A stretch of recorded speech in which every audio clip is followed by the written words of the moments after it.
Tracking the value of your animals over time is likely very important for your business. The value of your animals contributes to your overall business health and likely gets reflected on a balance sheet when tracking assets.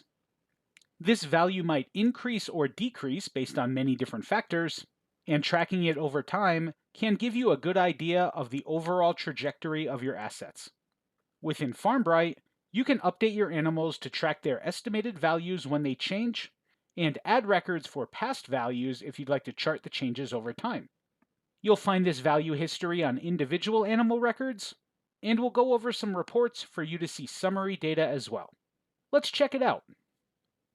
To get started, know that you can add estimated values to any animal record and to set groups as well. You can add it as you create animal records, or update your existing records to add this data. We'll create a brand new record for a new cow that was recently born on our farm. As we scroll down, we'll be sure to supply a birth date, and then select how we acquired the animal. Note that if the animal had been purchased or gifted, you'll see an additional field for the date purchased or the date donated. This is important to highlight, as you'll see how it plays a part in value reporting later. We'll set this back to raised on farm, and then see an option for estimated value. This is the current estimated value of the animal as of today. We'll create the record and see the estimated value shown here.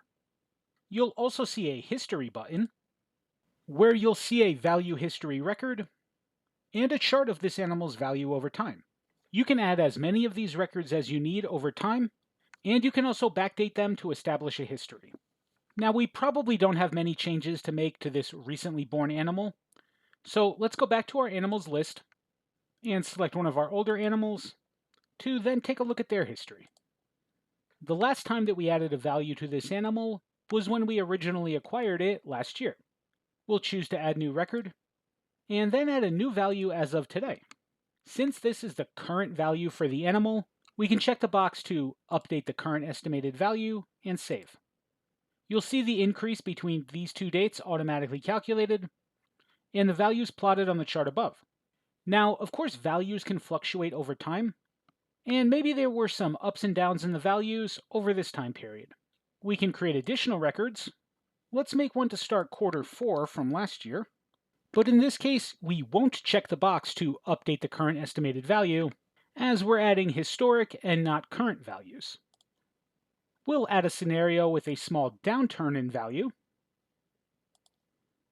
before adding a large increase at the beginning of this year. Again, we won't update the current value. We'll save, and now start to see our values charted over time. Also, be aware that we can go back to the Animals Details tab and then edit it to update the current value in another way. You can simply overwrite the estimated value field, and you'll see a record automatically created in the history. And the same value can also be added for multiple animals at once. We'll go back to our animals list, select a few of our cows, and then use bulk actions to edit those animals, where we can then supply an estimated value that applies to all 4 of them.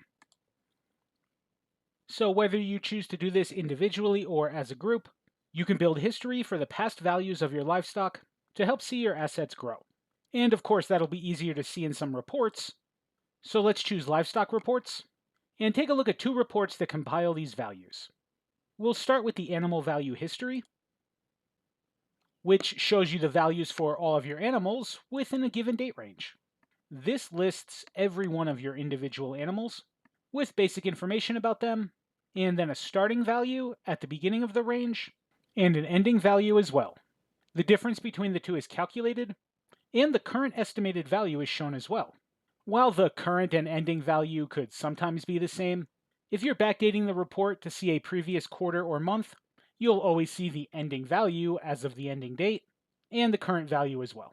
All of this data can be valuable to see the changes for individual animals, but if you'd prefer a summary, we'll go back to Standard Reports and run the Livestock Values Summary. This in-depth report provides a value analysis by animal type. You'll see our cattle separated from our chickens down here. This report starts with the beginning quantity and value for your inventory as of a start date, and then totals the increases and decreases for each species. You'll see the number of births purchases, and gifted or donated animals added, along with their values. Remember, we paid particular attention to those fields when we created the animal record, and now you can see how those dates are used to differentiate the additions within the time period. You'll see the total animals added and their value, along with a subtotal for this section.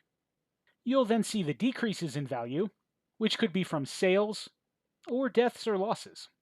Total deductions are then calculated and subtracted from the total additions to arrive at a net change.